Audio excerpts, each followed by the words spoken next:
زہری نے خبر دی، انہیں عروہ بن زبیر نے، انہیں زینب بنت ابی سلمہ رضی اللہ عنہا نے، اور ان سے حضرت ام سلمہ رضی اللہ عنہا نے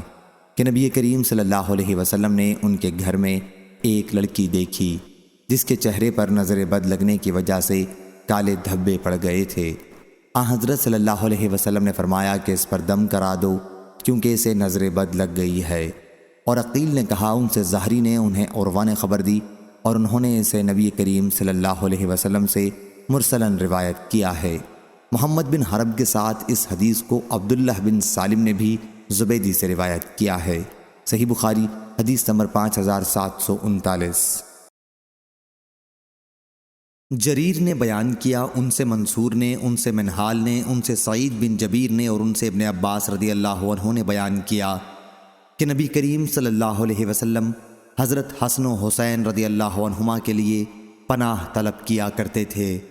اور فرماتے تھے کہ تمہارے بزرگ دادا ابراہیم علیہ السلام بھی ان کلمات کے ذریعے اللہ کی پناہ اسماعیل اور اسحاق علیہ السلام کے لیے مانگا کرتے تھے۔ میں پناہ مانگتا ہوں اللہ کے پورے کلمات کے ذریعے ہر ایک شیطان سے اور ہر زہریلے جانور سے اور ہر نقصان پہنچانے والی نظر بد سے۔